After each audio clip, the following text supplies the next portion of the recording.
대장 사탄이 그가 거느리고 있는 부와 마귀 가운데에 하나를 불러서 이렇게 지시를 했습니다.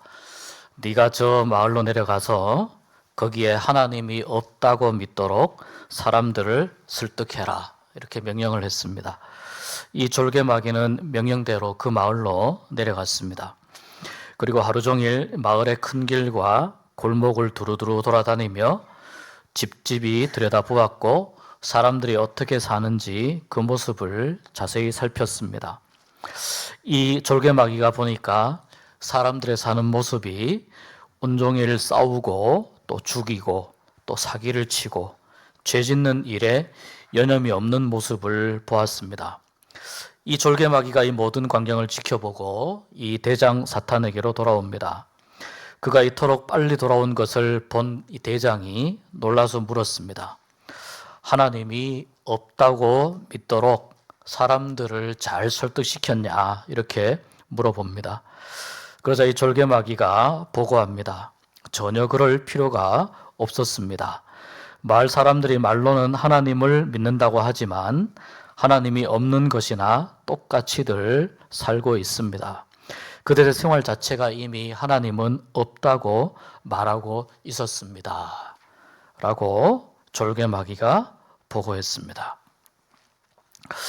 여러분, 오늘 이 세상은 어떤 모습입니까? 여러분의 눈에 비치는 세상의 모습은, 또 이 세상 가운데에서 살아가고 있는 우리의 삶의 모습은 어떤 모습입니까? 이 세상에 하나님을 믿노라 하면서도 하나님 없는 것처럼 그렇게 살아가는 모습들이 얼마나 많이 보입니까? 거짓말, 미움, 또 분노, 시기심, 또 질투, 그리고 마치 내 삶이 내가 내 삶의 주인인 것처럼, 내가 나의 삶의 주인인 것처럼 살아가는 그러한 삶이 얼마나 많은지 모릅니다. 우리는 거룩하게 살고자 애쓰며 노력하지만 우리 자신에게서도 그런 모습을 볼 때가 너무나 많이 있고, 또 우리가 살아가는 세상 가운데에서도 그런 모습들을 너무나 많이 봅니다. 이 세상이 항상 끊임없이 이 죄의 영향을 받으며 살아가기 때문입니다. 그러니까 우리가 죄로부터 자유할 수 없기 때문에 그렇습니다.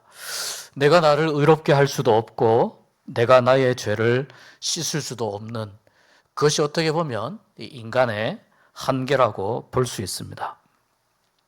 오늘 우리가 읽은 말씀에 나오는 요나 선지자는 구약에 나오는 선지자들 중에 아주 신비한 그러한 인물 중에 한 사람입니다.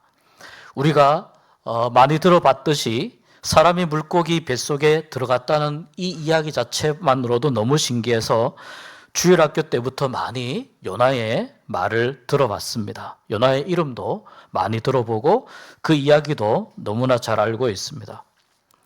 요나는 하나님께서 구원하시는 그 구원과 하나님의 사랑이 이스라엘 백성들에게만 제한된 것이 아니고 모든 이방 민족들에게도 하나님의 구원과 사랑이 해당된다라고 하는 이 메시지를 요나서가 담고 있습니다. 그래서 이스라엘 백성들에게 자기들만 하나님의 사랑을 받았다고 교만해하거나 자만해하지 말고 겸손하도록 가르치는 책이 바로 이 요나서입니다. 하나님의 말씀에 하나님의 이 겸손하도록 가르치는 그 뜻이 요나서에 들어 있습니다. 그런데 이 요나서를 잘 읽어보면요, 요나서는 철저히 하나님의 입장에서 하나님의 뜻대로 행하시는 일을 기록한 책입니다. 모든 성경이 다 하나님의 뜻대로 행하는 그것을 보여주지만 요나서는 특별히 이 부분을 더 분명하게 우리에게 가르쳐주고 있습니다. 이것을 하나님의 주권이라고 합니다. 하나님의 주인된 권리라고 합니다. 하나님께서 요나를 불러서 말씀하셨습니다. 이스라엘 백성들을 압박하고 있고 이스라엘 백성들에게 지금 전쟁을 걸어오고 있는 이 아수르의 도시인 니느웨로 가서 거기에 하나님의 심판이 임박하였다고 하는 것을 선포하라는 것입니다. 요나는 하나님의 이 말을 듣고 이 명령이 잘못되었다고 생각합니다. 왜냐하면 요나는 니느웨는 하나님의 말씀을 들을 자격이 없다고 생각했기 때문입니다. 니느웨가 어떤 나라입니까?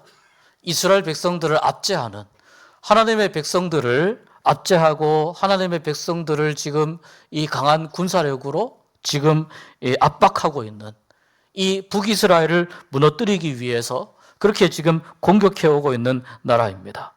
그러니까 이 니느웨가 어떻게 하나님의 구원과 긍휼을 받을 자격이 있느냐, 어떻게 하나님의 경고를 니느웨가 들을 자격이 있는가라고 요나가 생각한 것입니다. 그리고 이런 생각도 했을 겁니다. 가만두어도 멸망할 건데 잘 됐다. 하나님께서 멸망시킨다고 말씀하시니 정말 멸망했으면 좋겠다. 이러한 마음도 있었을 겁니다. 또 한편 요나의 마음 가운데에 이 니느웨는 아수르의 그 수도, 가장 중요한 도시이지 않습니까? 그러니까 그 니느웨, 적의 심장부에 홀로 들어가서 이 도시의 죄악이 너무나 크다, 이렇게 경고하고 이렇게 선언하고 선포하면 거기에서 나는 어떻게 될 것인가 라고 하는 것에 대한 이 두려움도 분명히 요나에게 있었을 겁니다. 요나는 이러한 이유들로 인해서 하나님께서 하라고 하시는 그 명령을 수행하지 않고 거절하기로 결정합니다. 그래서 요나는 자기가 있는 곳에서부터 멀리 니느웨보다 더 먼 곳으로 떠나고자 합니다. 그가 선택한 곳이 바로 다시스입니다. 이 니느웨는 요나가 있던 곳에서 한 800km, 900km 정도 떨어져 있다면 다시스는 적어도 3000km 이상 떨어진, 그때 당시에 사람들이 저기가 세상의 끝이다, 땅 끝이다라고 생각하던 곳이 다시스입니다. 근데 요나는 이 다시스에 배를 타고 가기로 하고 그리고 그 배에 오릅니다. 이렇게 한 행동 이 자체에도 보면은 요나가 자기 마음대로 결정한 것입니다. 그러니까 이때만 해도 결정할 권리가 자기 자신에게 있다고 생각한 것입니다. 먼 길이기 때문에 긴 항해가 될 것이라고 생각했습니다. 그래서 방해받지 않기 위해서 요나는 배의 가장 아래층에 내려가서 잠을 청했습니다. 그때 하나님께서 이 바다에, 배가 항해하고 있는 지중해 바다에 큰 폭풍을 바다에 내리셨습니다. 이 폭풍을 피하기 위해서, 극복하기 위해서 사람들이 짐을 던지고 배를 가볍게 해보려고 하지만 점점 더 배는 침몰할 위기에 다다랐습니다. 이것이 단순한 폭풍이 아니라 어떤 재앙이라고 선장과 선원들이 판단합니다. 이 정도면 무언가 어떤 다른 의미가 있다. 도대체 누구 때문에 이러한 재앙이 내렸는지 알아보자고 하여 제비 뽑기를 하는데 그때에 요나가 뽑히게 되었습니다. 요나가 점점 더 어려움 가운데로, 고난 가운데로 빠져들고 있는 것을 우리는 요나서를 읽으면서 보게 됩니다. 우리는 살아가면서 그냥 힘든 일이 아니라 정말 큰 어려움을 만나게 될 때가 있습니다. 내 힘으로 감당하기 어렵고 내 힘으로 넘어가기 힘든 고난을, 시련을 만날 때가 있습니다. 그럴 때 우리가 이렇게 생각합니다. 무엇 때문일까? 또 누구 때문일까? 이러한 질문들을 하고 이러한 마음을 가지면서 왜 이 고난이 있어야 되며 왜 이 시련을 겪어야 하는가? 하나님 앞에 절규를 하기도 합니다. 그런데 이 요나서의 말씀 전체를 볼 때 이 고난은, 특별히 큰 고통을 겪을 때에 두 가지의 큰 유익이 있습니다. 한 가지는 자기의 내면 세계, 자기의 마음 속에 깊숙한 곳에 잔잔히 내버려 두고 외면했었던 어둡고 추악한 죄된 모습을 보게 된다는 것입니다.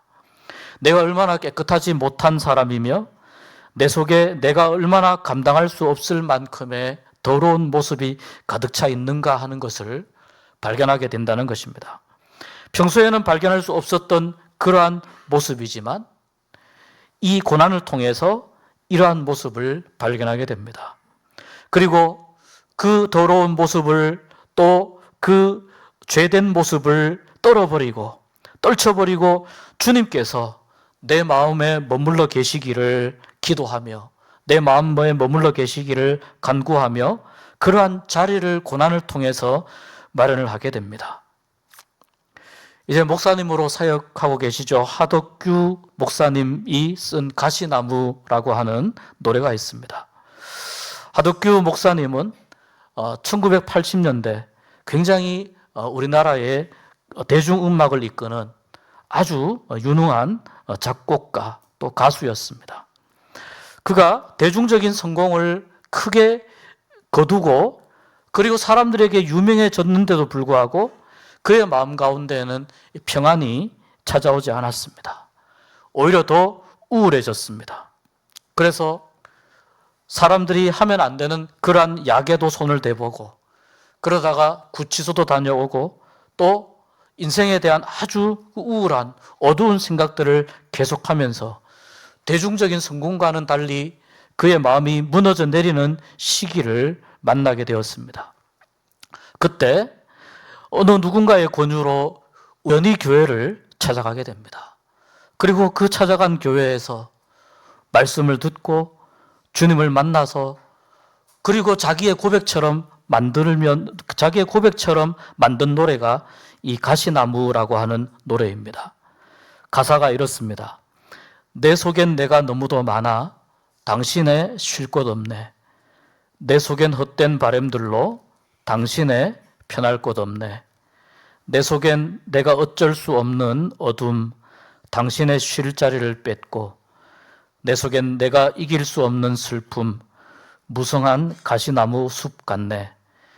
바람만 불면 그 메마른 가지 서로 부대끼며 울어대고 쉴 곳을 찾아 지쳐 날아온 어린 새들도 가시에 찔려 날아가고 바람만 불면 외롭고 또 괴로워 슬픈 노래를 부르던 날이 많았는데 내 속엔 내가 너무도 많아서 당신의 쉴 곳 없네.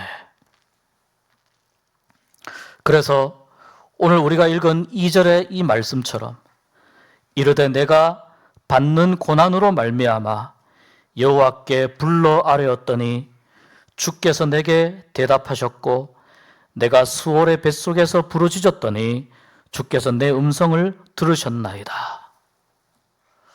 하덕규 목사님은 교회를 통해서 예수님을 만나게 되고 마음의 평안을 누리게 되고 결국 많은 사람들에게 복음을 전하는 또 많은 사람들에게 주님의 사랑을 전하는 그러한 귀한 노래들을 만들게 됩니다. 고난을 통해서 자신을 돌아보게 되고 자기 자신 속에 얼마나 많은 나들이 존재하는지 그것을 알게 되면서 하나님을 찾게 되고 하나님 앞에서 참여하게 된다는 것입니다. 고난이 주는 두 번째 유익은 나의 힘으로 어떻게 할 수 없는 이 고통을 당하다 보니까 내 삶이 내 마음대로 안 된다는 것을 배우게 된다는 것입니다. 살아가면서 만나는 많은 고통은 내가 마음대로 할 수 있는 것이 아니라 하나님의 주권 아래에 있다는 것을 고난을 통해서 배우게 된다는 것입니다. 큰 고난과 큰 고통을 만날수록 더 그것을 절실하게 배우게 됩니다. 그러면서 인간은 그 자체로서는 큰 의미가 없고 하나님을 의지할 때에만 인간은 고귀한 존재가 될 수 있다는 것을 배우게 됩니다.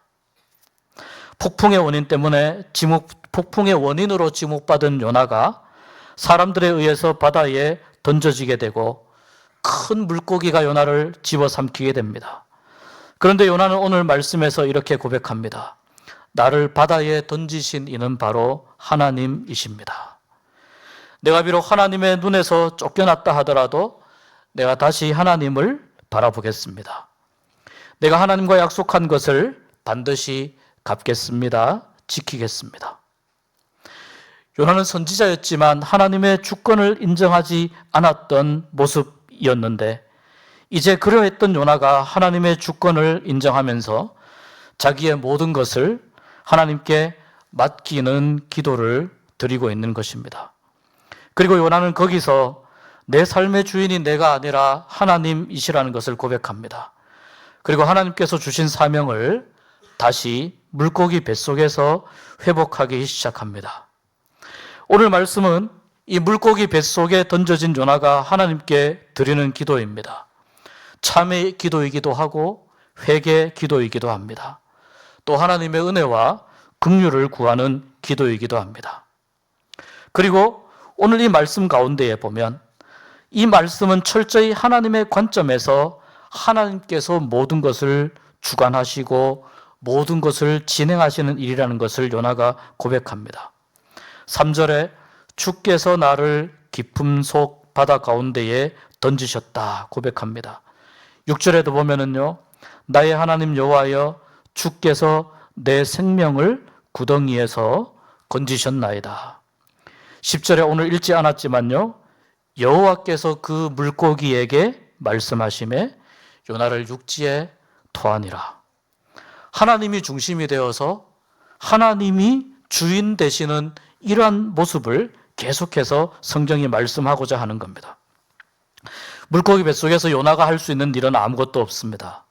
그렇기 때문에 자신이 얼마나 연약하고 무력한 존재인지 그것을 더 절실히 깨닫게 되고 결국 9절의 말씀처럼 구원은 여호와께 속하였습니다 라고 하나님을 찾을 수밖에 없고 하나님께서 구원해 주셔야만 한다는 것을 요나는 인정하게 됩니다.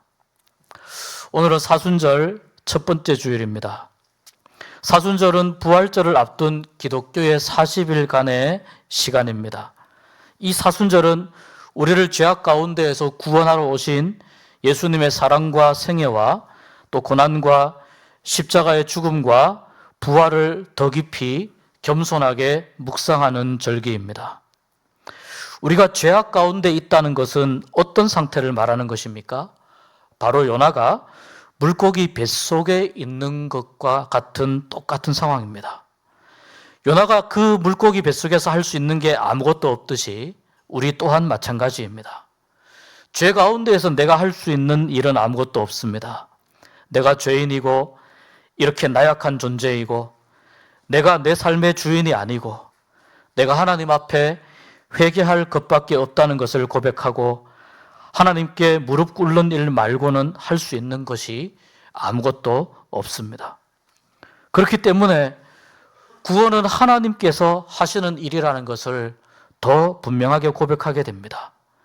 이런 고통 가운데에서 죄의 무기력함 가운데에서 절망으로 살아가던 우리에게 예수님을 이 땅 가운데에 보내주시기로 결정한 분도 바로 하나님이십니다. 그러니까 구원은 하나님이 하시는 일입니다. 예수님을 인간으로 살게 하시고 사람들에게 배반당하고 고문받고 십자가에서 죽게끔 결정하신 분도 하나님이십니다. 하나님의 주권 가운데에 구원 사역이 있는 것입니다. 왜 그러셨을까요? 왜 하나님께서 직접 결정하시고 예수님을 이 땅에 보내시고 외아들을 십자가에 못 박아 죽이셨겠습니까? 이유는 단 하나입니다. 우리를 너무나 사랑하시기 때문입니다. 예수님을 십자가에 달려 죽게 하실 만큼 예수님을 그의 살을 다 찢으시고 그의 피를 흘려 죽게 하실 만큼 우리를 사랑하시기 때문에 하나님이 하나님의 주권으로 결정하신 것입니다. 이 하나님의 구원에 대해서 우리가 한 일은, 우리가 할 수 있는 일은 아무것도 없습니다. 신약 성경에 유대인들이 예수님에게 요구합니다. 표적을 보여달라고 요구합니다. 그때 유대인들에게 주님이 말씀합니다. 요나의 표적 밖에는 보여줄 것이 없다라고 말씀합니다. 요나가 사흘 밤낮 어두움 속에서 물고기 뱃속 가운데에서 자신이 죄인이고 자신이 무기력하다는 것을 주님 앞에 고백한 것처럼 예수님도 죽으신 후에 사흘 동안 죽음의 권세에 있어야 한다라고 하는 것을 말씀하고 싶으셨던 것입니다. 그렇지만 요나와 예수님의 차이는 뭐냐면 요나는 그 물고기 뱃속에서 죄 속에서 할 수 있는 것이 아무것도 없습니다. 그러나 예수님은 죽음 가운데에 사흘 동안 계셨지만 예수님은 직접 죽음의 권세를 이기시고 부활하실 것이라는 것을 말씀하여 주시는 것입니다. 그렇기 때문에 예수님은 죽은 자들 가운데서 부활하셔서 하나님의 아들로 선포되신 줄 믿습니다. 이 세상에 그 어떤 사람도 물고기 뱃속 같은 그 죄 가운데에서 자기 힘으로 탈출할 수 있는 사람은 아무도 없지만 오직 예수님만 죽음을 이기시고 죽음의 권세를 이기시고 부활하셨습니다. 그렇기 때문에 우리는 죽음의 권세를 이기신 예수님을 믿을 때에 우리 또한 영생의 은혜를 누리게 되고 참된 생명을 얻게 되는 줄 믿습니다. 이것이 예수님의 하나님의 아들로 선포되는 이유이고 이것이 바로 우리가 예수님을 믿어야 하는 이유입니다. 여러분, 마음대로 풀리지 않는 일들 때문에 많이 괴로우십니까? 예상하지 못한 어려운 일들, 고난들을 당해서 힘들어하고 계십니까? 나는 최선을 다했는데 결과가 좋지 않아서 또 실망하고 낙심될 때가 있습니까? 큰 고난이 찾아와서 나를 짓누르고 있는데 내 힘으로 해결하여 발버둥 치다가 포기하고 방치하고 있는 일들이 있습니까? 그 가운데에서 요나가 하나님 앞에 무릎 꿇었던 것처럼 주님 앞에 무릎 꿇는 여러분들이 되시기를 축복합니다. 왜냐하면 그 어둠 가운데에서, 절망 가운데에서, 죽음의 공포와 죄 가운데에서 오직 우리를 건져주실 수 있는 분은 하나님 한 분밖에 없기 때문입니다.